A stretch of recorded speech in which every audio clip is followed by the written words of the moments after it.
이 시간 하나님께서 우리에게 주신 말씀은 요한복음 1장 19절에서 28절까지의 말씀입니다.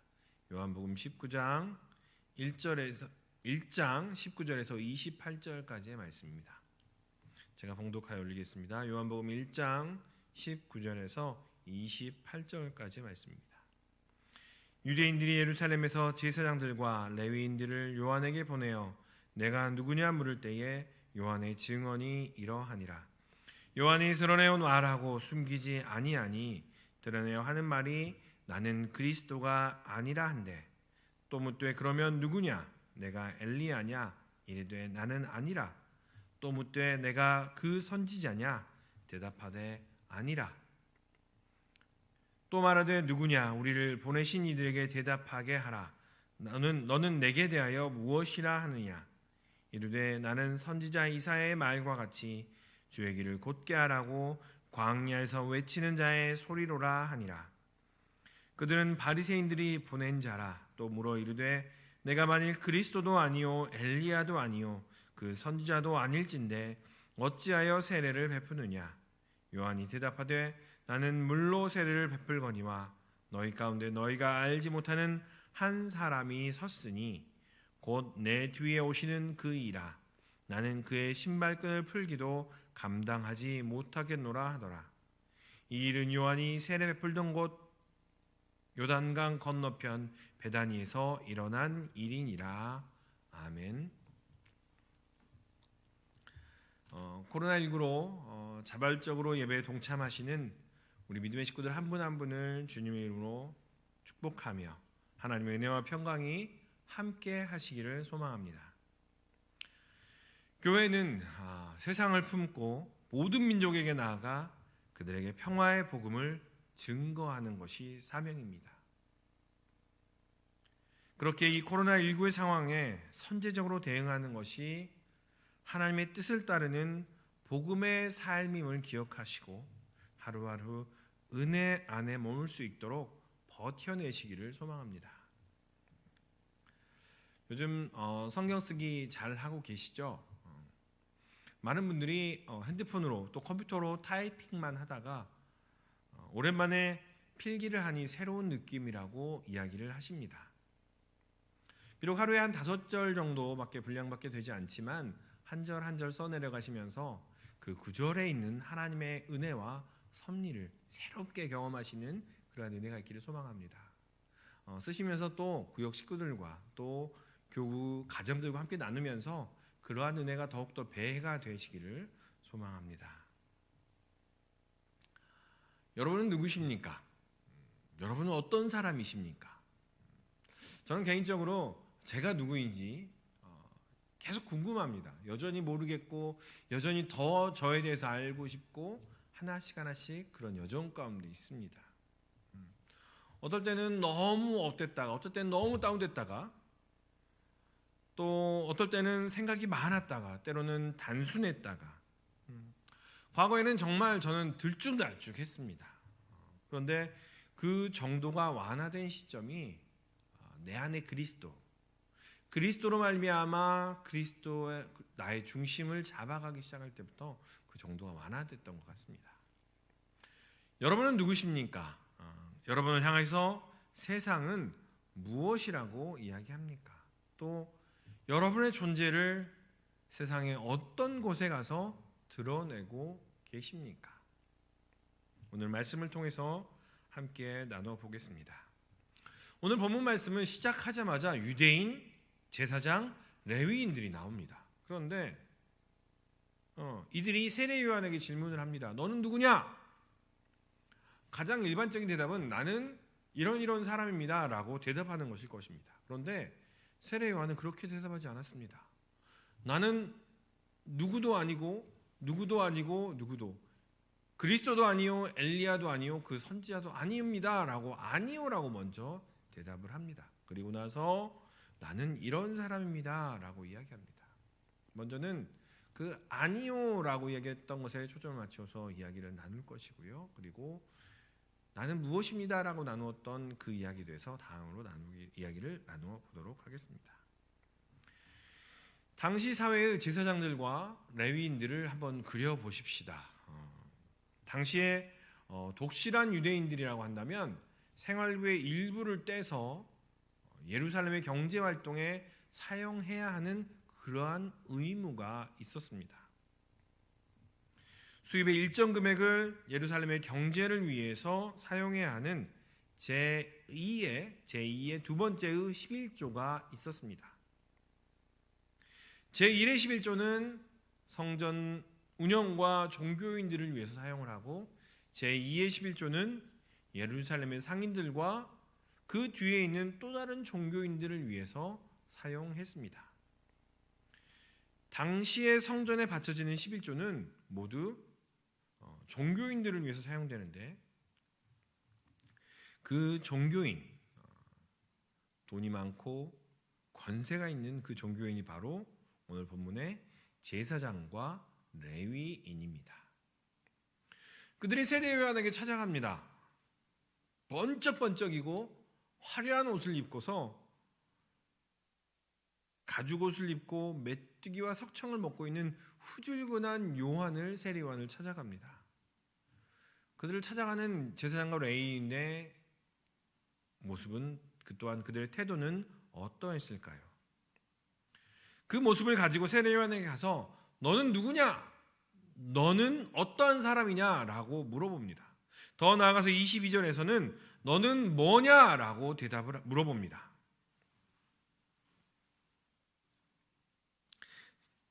(22절에서) 너는 뭐냐라고 물어보면서 세례요한을 사람 취급을 하지 않습니다. 너는 누구냐? 네가 그리스도냐? 내가 엘리야냐? 네가 그 선지자냐? 라고 묻습니다. 그런데 그리스도, 엘리야, 그 선지자는 그 당시에 이름만 되기만 하면 모든 사람이 되기를 바라는 그런 성공하고 승리한 사람들의 모형입니다. 그들을 제시하면서, 그리스도와 엘리야와 그 선지자를 제시하면서 네 같은 게 성공이라는 걸 해봤겠어? 라고 깔보는 의미가 오늘 본문의 내용에 담겨있는 그러한 모습입니다. 내가 누구냐라고 하기보다는 인격을 모두 빼버린 채 너 뭐야? 라고 물어본 채 너 메시아야? 너 엘리야야? 네가 그 선지자야? 라고 하면서 아무것도 아닌 게 까불어 라고 하는 그러한 깔보는 내용이 모습에 담겨 있습니다. 진리에 대해서 순수한 마음으로 세례 요한을 궁금해하는 것이 아니라 너 뭐지? 제가 왜 튀어나왔지? 라는 그러한 의미를 가지고 있는 것입니다. 이러한 질문이 여러분에게 오면 여러분은 어떻게 답하시겠습니까? 사실 일상을 보내시면서 이러한 질문들을 되게 많이 받습니다. 또한 우리의 모습을 보고 모습을 보고 많은 이들이 판단을 합니다. 그럴 때 우리는 일반적으로 변호합니다. 나는요 이런 일도 했고요, 어디 살고요, 내 직함은, 나는 어디 회사를 다니며 나의 직함은 무엇이며 내가 어떠한 일들을 했습니다라고 하며 자신을 변호합니다. 그런데 이 순간 그들이 쳐놓은 그물에 걸리는 것입니다. 어찌 보면 세례 요한의 집안도 무시 못할 그러한 집안입니다. 아비야 반열의 제사장 사가랴의 아들로 태어난 사람이 바로 세례 요한입니다. 어머니 엘리사벳 역시 제사장 집안입니다. 세례 요한이 태어날 때는 사가랴의 입이 10달 동안 말을 하지 못하다가 태어나고서야 비로소 말할 수 있게 되는 이적도 일어났고, 이미 태가 닫힌 엘리사벳의 태가 열려 아이가 태어나는 그러한 이가 바로 세례 요한입니다. 그렇게 엄청난 집안과 엄청난 스토리를 가진 사람이 세례 요한입니다. 그런데 그 세례 요한은 나는 이런 사람입니다 라고 말하지 않고, 나는 이러한 사람입니다 라고 구구절절 변명하지 아니하고, 아니요 나는 아닙니다 라고 대답을 합니다. 나는 당신들이 말하는 그러한 성공의 모델이 아닙니다. 나는 당신들이 말하는 그러한 세속적인 승리의 모델이 아닙니다 라고 이야기를 합니다. 나는 그리스도가 아니요, 나는 엘리야가 아니요, 나는 당신들이 말하는 그러한 가치관에서 판단되어지는 그 선지자가 아닙니다 라고 이야기합니다. 나는 당신들이 말하는 그 성공에 휘둘리는 사람이 아닙니다. 나는 11조와 성전세를 착취하는 그러한 종교인이 아닙니다. 나는 세상의 가치관을 가지고 종교의 옷을, 종교의 언어를 사용한 채 살아가는 껍데기만 종교인인 그러한 사람이 아닙니다 라고 세례요한은 말하고 있습니다. 제사장과 레위인들은 세례요한을 자신이 살아가는 틀에 꽉 가두려고 했습니다. 그렇지만 세례요한은 그 틀 밖에서 이야기를 하고 있습니다. 그러자 제사장과 레위인들이 적잖이 당황합니다. 우리도 역시 마찬가지입니다. 우리가 이미 오랫동안 일생 동안 살아왔던 틀이 있습니다. 좋은 대학을 나와야 성공이다. 좋은 대학을 나온 이후에 좋은 직장을 가지고 좋은 집, 좋은 차를 가지고 살아야 성공한 것이다. 그래야만이 승리자이다. 그렇게 하기 위해서 애쓰고 노력해야 하며 다른 사람을 짓밟더라도 어둠에 좋지 않은 돈을 쓸지라도 그렇게 해야 한다. 그것이 삶의 지혜다라는 가치관 안에서 우리는 그렇게 살아왔습니다. 그렇게 살아가지 않는 사람들을 바보라고 이야기하며 아둔한 사람이라고 이야기를 하는 그러한 사회가 되어버렸습니다. 그런데 세례요한은 이렇게 말합니다. 그 틀에 발을 들이기 시작하면, 그 틀에 사로잡혀 끌려다니기 시작하면 그것에 매어 있을 수밖에 없다라고 말을 하며 과감하게 나는 그 틀에 매어 있는 사람이 아닙니다 라고 말하라고 우리에게 권하고 있습니다. 성공에 대한 그리고 승리에 대한 마음이 드는 것은 당연합니다. 더 많은 것들을 갖고 싶고 더 많은 것들로 편안하게 살고 싶은 것이 어찌 보면 우리 인간의 마음일 것입니다. 그러나 거기에서 머무르지 않고 그것이 우리를 이리저리 끌고 다닌다는 사실을 기억하셨으면 합니다. 성공에 대한 마음이 들 때마다, 승리에 대한 욕심이 생길 때마다 세례요한처럼 나는 아닙니다. 나는 아닙니다. 나는 당신들과 같이 그 틀에 매인 사람이 아닙니다라고 외쳐보시는 우리 믿음의 식구들이 되시기를 소망합니다. 그렇다면 그 틀, 세상이 말하는 틀에 사로잡히지 않게 위해서 우리는 어떻게 해야 할까요? 그저 스스로 나는 아닙니다라고 외쳐보기만 하면 될까요? 자, 다 함께 오늘 본 말씀 23절을 함께 봉독하겠습니다. 23절입니다. 시작. 이르되 나는 선지자 이사야의 말과 같이 주의 길을 곧게 하라고 광야에서 외치는 자의 소리로라 하니라. 아멘. 그 틀에 사로잡히지 않기 위해서는 나는 아니라고 외치는 것과 더불어서 자신이 누구인지, 하나님께서 나에게 주신 사명이 무엇인지 명확하게 할 필요가 있습니다. 하나님께서 나를 이곳에, 이 자리에, 이 직장에, 이 가정에, 이 신림교회에 보내신 이유가 있다라는 사실입니다. 세례요한은 이사야 40장 3절의 말씀을 인용하면서 자신은 소리입니다. 주의 길 곧게 하라고 광야에서 외치는 소리입니다라고 자신의 모습을 명확하게 인식하고 또한 이야기하고 있습니다. 나는 광야에서 메시아를 맞이하는 자가 아닙니다. 나는 그저 광야에서 메시아의 길을 곧게 하라고 외치는 그 소리에 불과합니다 라고 말하고 있습니다. 제사장들과 레위인들도 역시 소리를 냅니다. 제사장들은 율법 읽는 소리를 낼 것이고요, 레위인들은 예배와 찬송의 소리들을 낼 것입니다. 그런데 그 소리들은 무슨 소리입니까? 율법 읽는 소리, 예배와 찬송의 소리는 가장 영광스럽고 가장 아름다운 소리일 것입니다. 그런데 이 제사장들과 이 레위인들이 외치는 그 소리는 땅의 소리들입니다. 말씀이 육신이 되어 오신 이 땅이 아니라 그냥 우리의 삶들 속에서 짓밟고 죽이고 하는 그 땅의 소리들이라는 것입니다. 다시 말하면 영혼은 일도 없고 자신의 권력과 힘과 돈만을 채우려는 그러한 소리입니다. 자신과 같은 계층의 사람들만을 바라보며 그보다 못한 사람들을 아래로 보는 그러한 사람들의 소리입니다. 종교의 언어와 경건의 모습은 가지고 있지만 생명과 능력이 없는 그러한 소리입니다. 생명이 죽어가고 있으니 격리되어 예배 모임을 멈추고 사회에 동참합시다 하는데 종교 탄압이라고 열내는 그러한 소리들입니다. 제사장과 레위인들이 하늘의 생명의 소리를 내야 하는데 자신의 본분을 망각하고 있는 것입니다.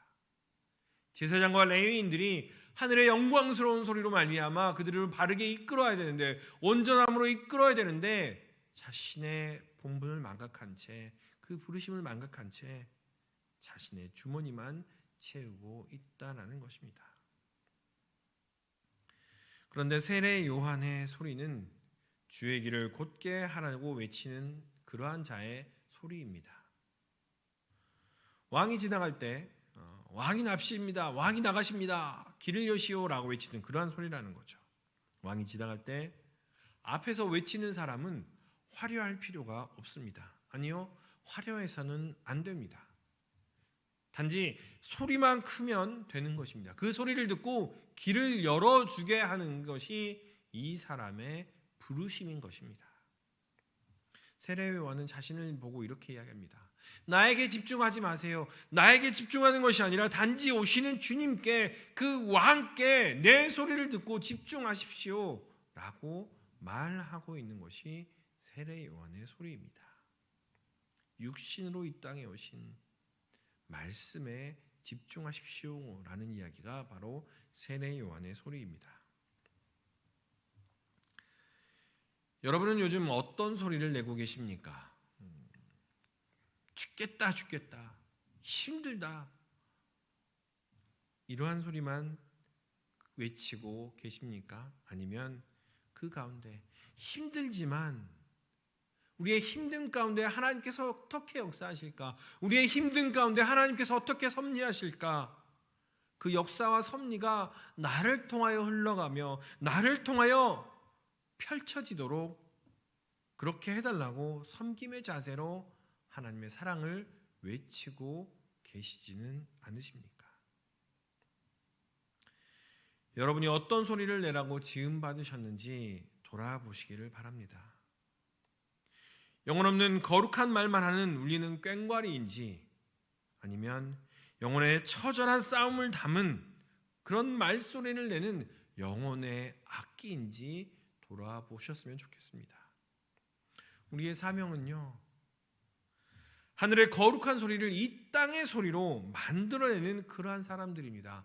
마음에 담아놓은 하늘의 소리를 우리가 알아들을 수 있는 우리들의 소리로 풀어내는 사람이 온전한 그리스도인이라는 사실을 기억하셨으면 좋겠습니다. 그것을 위하여 하나님께서 우리를 부르셨다는 것입니다.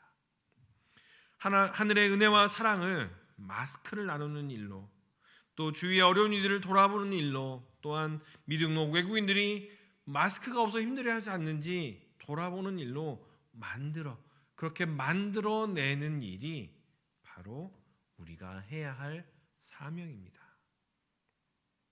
그렇게 하나님께서 우리를 부르신 부르심과 그 사명을 확신하고 분명하고 명확하게 할 때 비로소 우리는 세상의 틀에 사로잡힌 채 이리저리 끌려다니지 않을 수 있다는 사실을 기억하시는 우리 믿음의 식구들이 되시기를 소망합니다. 여러분은 사람을 만날 때 가장 먼저 무엇을 보십니까? 가장 먼저 보는 것이 어찌 보면 관심사이기도 하지만 나의 연약한 부분들을 드러내는 그러한 것일 수도 있습니다. 저는 머리숱이 많지 않기 때문에 사람들을 만날 때마다 그 사람들의 머리 스타일을 봅니다. 저 사람은 파마가 되게 잘 돼 있다. 저 사람은 그루프를 잘 말았네. 저 사람은 스타일이 너무 멋있다. 이렇게 여러 가지 모양으로 머리를 먼저 보게 되는데요. 또 하나 보는 것은 그 사람의 얼굴에 주름을 봅니다. 제가 되게 많이 보는 것은 주름인데 그 주름에 따라서 그 사람이 어떠한 표정을 가장 많이 짓는지 보여지기 때문입니다. 눈가에 주름이 많으신 분은 눈웃음을 굉장히 많이 웃으신 분이시고요. 또 미간에 주름이 많이 잡히는 분들은 되게 인상을 많이 쓰는 그런 분들이라고 인지를 하고 있습니다. 여러분은 어떠십니까? 또 얼굴 외모뿐만이 아니라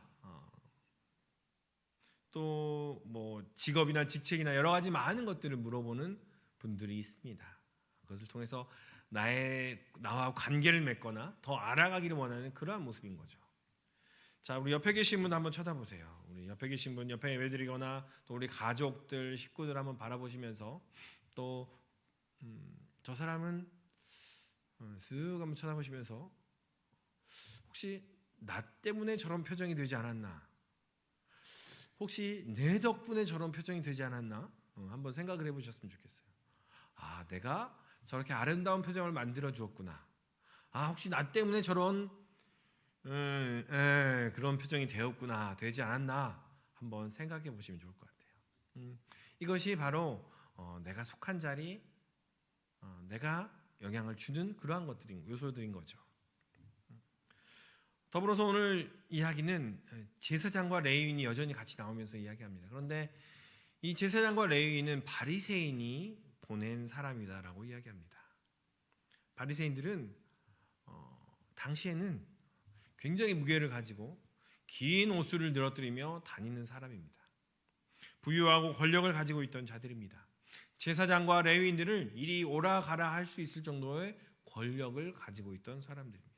그런데 이 바리새인이 또 말미암은 제사장과 레위인들이 베다니에 오게 됩니다. 그리고 예수님이 오십니다라는 이 외침의 소리가 베다니에서 먼저 일어나게 됩니다. 그리고 이 제사장과 레위인들은 다시 한번 또 꼬투리를 잡습니다. 세례요한 너는 성공한 사람, 또 그럴 권세도 증도 없고 사자 가진 직업도 아니잖아. 그런데 왜 세례를 베푸느냐라고 질문을 하는 것이죠. 너는 세례를 베풀 자격이 없어라고 이야기를 합니다. 그 당시의 세례는 이방인들이 유대인이 되기 위해서, 이방인들이 유대 문화에 들어오기 위해서 꼭 거쳐야 되는 매우 중요한 절차 중에 하나였습니다. 그래서 제사장과 레위인들이 세례를 한 번 주는 사람이 되기까지 많은 물질과 많은 시간과 많은 것들을 사용을 해야만이 비로소 세례를 줄 수 있는 그러한 권한을 가지게 되는 것이죠. 이렇게 이야기하는 것이죠. 나는 세례를 한 번 주기 위해서 얼마나 많은 돈과 얼마나 많은 시간과 얼마나 많은 노력을 들였는데 넌 뭐야? 넌 왜 세례를 그냥 주는 거지? 라고 이야기하는 거죠. 게다가 이방인도 아닌 유대인에게 세례 주는 거잖아. 이상해. 당시 제사장과 레위인들은 세례를 그저 그런 것으로 여기는 사람들이었습니다. 그런데 세례요한은 역시 그 틀에 얽매이지 않고 탁월함을 제시합니다. 세례요한이 이렇게 얘기했을 것입니다. 자 봐봐. 잘 봐. 나조차도 이렇게 물로 세례를 베푸는 땅의 사람들이야. 내가 대단해 보이지만 나 역시도 같이 새끼밥 먹고 너희와 똑같이 되는 땅의 사람들이야. 너희도 역시 그 성공의 굴레에서 벗어나지 못하는 땅의 사람들이잖아. 그런데 너희 가운데 너희도 알지 못한 채 우뚝 서 계시는 한 분이 계셔. 그분은 얼마나 대단한지, 얼마나 위대한지 내가 신발끈을 풀 정도, 신발끈을 푸는 그런 노예로 있는 것조차도 나에게는 너무 영광인 그런 사람이야. 그분이 너희 가운데 계셔 라고 이야기를 하는 거죠. 더불어 이렇게 얘기했을 것입니다. 자격증? 어떤 과정? 너희도 알다시피 나는 제사장 집안이잖아. 나는 신발끈을 푸는 노예보다는 아마 모르긴 해도 더 나은 자격을 갖고 있을 거야. 그렇지만 예수 그리스도의 신발끈을 풀 수만 있다면, 예수 그리스도 옆에서 그 신발끈을 풀어드릴 수 있는 그러한 노예의 자격만 된다면 나는 너무 영광스러울 거야 라고 세례요한은 이야기하고 있는 것이죠. 육신으로 아둥바둥 살았던 내 삶에 말씀이신 그리스도를 경험할 수 있다면 자격? 그보다 더 낮은 곳으로 가도 나는 너무나 행복할 거야 라고 세례요한이 말하고 있는 것이죠. 바리새인들이 보낸 이들은 땅의 사람들입니다. 자신을 위하고 부를 위해 모든 것을, 심지어 하나님을 향한 언어들까지도 이용하여 자신을 위하는 그러한 사람들입니다. 그런데 그 가운데 한 분이 계십니다. 그런데 그들은 예수를 알지 못합니다. 그들은 땅의 사람들이기 때문입니다. 그 가운데 함께 거하시지만 그들은 예수를 알지 못합니다. 땅의 사람들로 남아있다면 그들 가운데서 예수께서 나 예수예요, 나 그리스도예요, 내가 이런 기적을 행했어요 라고 말해도 알 수 없다라는 것입니다. 너희 가운데 너희가 알지 못하는 한 사람이 섰으니, 너희 가운데 너희가 알지 못하는 한 사람이 섰으니, 여러 사람들이 모여서 집값이 떨어질까 땅값이 떨어질까 담합하는 사람들이 서 있는 땅이 바로 바리새인들의 땅입니다. N번방이라는 곳에 모여서 음란함을 찾아다닌 사람들이 서 있는 그러한 땅이 바로 바리새인의 땅입니다. 나라와 사회의 병든 이들, 아파하는 이들을 생각하지 아니한 채 종교 탄압이라고 열내는 이들이 서 있는 곳이 바로 바리새인의 땅입니다. 물론 그곳에도 하나님께서 계십니다. 그러나 그 사람들은 하나님을 알아차리지 못합니다. 그 사람들은 하나님을 인지하지 못하고, 더 나아가 그들은 하나님을 욕하며 하나님께 침뱉으며 하나님을 십자가에 못 박는 사람들입니다.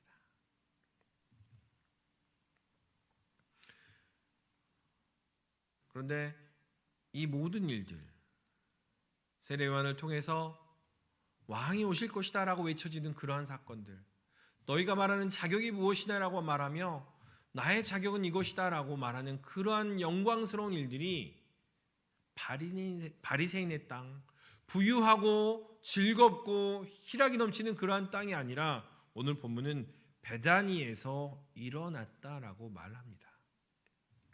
베다니는 고통하는 자의 집, 가난한 자의 집이라는 뜻입니다.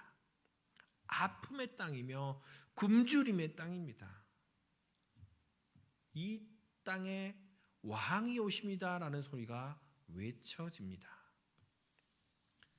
넓게 펼쳐진 신장로가 아니라, 화려한 이들이 둘러서 있는 왕의 대로가 아니라, 가난으로 먼지가 풀풀 날리는 그 길에서, 아픔으로 가슴을 부여잡는 이들이 서 있는 길에서, 바로 베다니에서 왕이 오십니다라는 이야기가 가장 먼저 외쳐지고 있다라는 것입니다. 이 베다니에는 땅의 자격을 가진 이들은 없는 곳입니다. 증을 가지고 있고 사자라는 직업을 가지고 있고 의시되며 뻐기는 그러한 사람들이 없는 곳입니다. 그러나 왕의 외치는 소리가 퍼짐으로 말미암아 하늘의 자격이 부여된 곳이 바로 이 베다니임을 기억하셨으면 좋겠습니다. 바리새인들은 이 땅의 화려한 자격을 말합니다. 바리새인들은 이 땅의 부요함과 물질과 많은 것들을 이야기합니다. 그러나 그리스도 앞에 서면 신발끈을 푸는 종보다도 못한 자격이며, 오직 베다니와 같은 곳이 하늘의 자격을 부여받은 곳이라고 오늘 본문은 우리에게 이야기하고 있습니다. 제사장, 레위인, 바리새인, 그들이 많은 것들을 가지고 있지만, 많은 권한을 가지고 있지만, 많은 자격들을 가지고 있지만, 그리스도 앞에 서면 신발 푸는 종보다도 더 못한 자격이 된다라는 사실입니다. 예수님께서는 이 모든 일들을 부유하고 권세 있는 이들 가운데서가 아니라 고민하고 번민하며 아파하며 신음하는 이들이 모여있는 그 자리에서 행하셨다는 사실을 기억하시기를 소망합니다. 예수께서 오십니다. 왕이 오십니다라고 외쳐진 곳이 바로 베다니였다는 사실을 기억하시면서 베다니를 먼저 돌아보시는 우리 믿음의 식구들이 되시기를 소망합니다. 오늘 요한복음은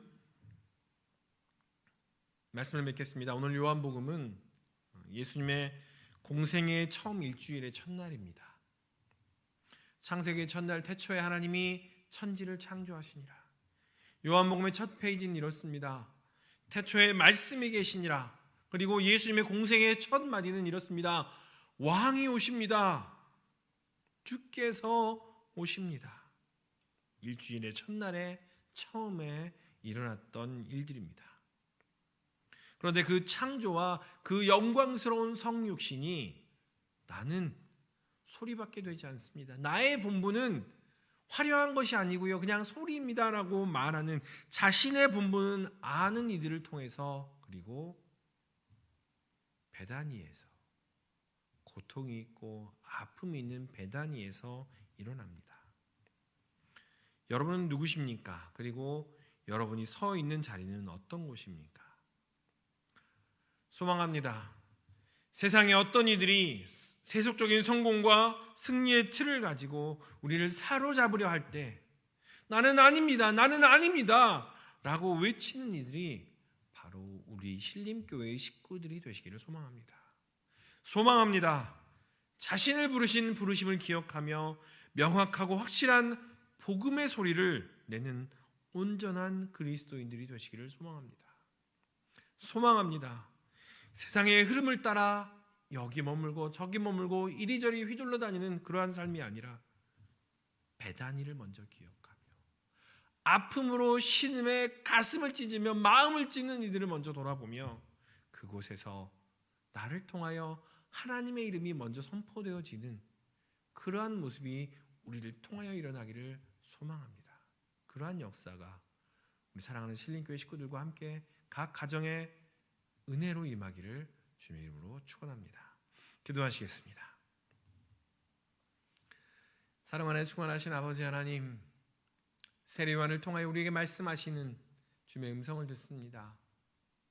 내가 어떤 것을 자랑하고 내가 어떤 것을 뿌듯하게 여기며 그것이 나의 자랑이요 부라고 이야기하지만 그리스도 앞에 서면 아무것도 아닌 것임을 다시 한번 돌아봅니다.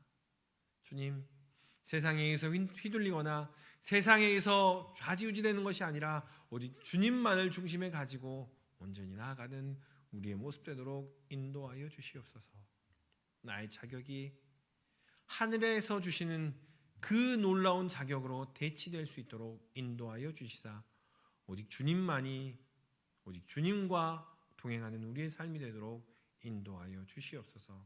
그리하여 하나님께서 기뻐하시는 아름다운 역사가 우리 안에 일어나며 베다니를 먼저 돌아보는 우리의 모습 되도록 주여 인도하여 주시옵소서. 감사드리며 예수님 이름으로 기도하옵나이다. 아멘. 교회 소식을 말씀드리겠습니다. 사순절 네 번째 주를 보내고 있습니다. 이 사순절 절기를 통해서 특히나 코로나19를 통해서 사순절 절기를 정말 깊이 있게 또 정말 깊이 있는 시간들 되시기를 소망합니다. 회계보고가 있습니다. 각 기관의 회계는 회계장부 통장 회계보고서를 4월 5일 주일까지 사무실로 제출해 주시기 바랍니다. 그리고 미등록 외국인을 위해서 마스크를 기부해 주신 장로님 계십니다. 그리고 사순절 기후회복을 위한 40일 약속 탄소금식 계속 진행하고 있습니다. 내가 방에 불을 한번 끄고 또 그 모든 발전들이 일어나는 것들을 하나씩 꺼나갈 때 지구가 살아나며 그것이 하나님께서 맡겨주신 귀한 것임을 기억하며 나가는 길을 소망합니다. 처음에 말씀드린 것처럼 성경 잘 쓰고 계시죠? 오랜만에 하는 것이라 불편하시긴 하지만 우리가 정해진 때 많지 않은 분량입니다. 한 절 한 절 써나가시면서 또 우리 구역 식구들과 함께 나누면서 더욱더 깊이 있고 또 은혜로운 시간 되시기를 소망합니다. 다른 소식은 김행미 집사님 모친 되시고 박진욱 집사님의 장모님 되시는 우리께서 지난 3월 14일 날 하나님의 은혜 가운데 장례를 잘 마쳤습니다. 다른 소식은 주보를 참조하여 주시기 바랍니다. 기도하겠습니다. 이제는 우리를 사랑하시되 끝까지 사랑하시는 우리 주 예수 그리스도의 은혜와 아버지 하나님의 사랑하심과 성령 하나님의 교통하심과 충만 역사하심이 나를 부르신 부르심을 기억하며 세상에 휘둘리지 않고 오직 베다니를 바라보며 베다니에 역사하시는 왕이 오십니다. 주께서 오십니다라는 말씀을 듣고 그 소리에 집중하며 온전히 나아가기를 소망하여 주 앞에 고개 숙인 우리 가정들과 또한 코로나로 인하여 힘들어하며 아파하며 또한 그것을 방역하기 위해서 애쓰며 수고하는 모든 이들 위해 그리고 전 세계 코로나로 인해서 힘들어하며 아파하는 이들 위해 이제부터 영원까지 함께 하시기를 간절히 축원하옵나이다. 아멘.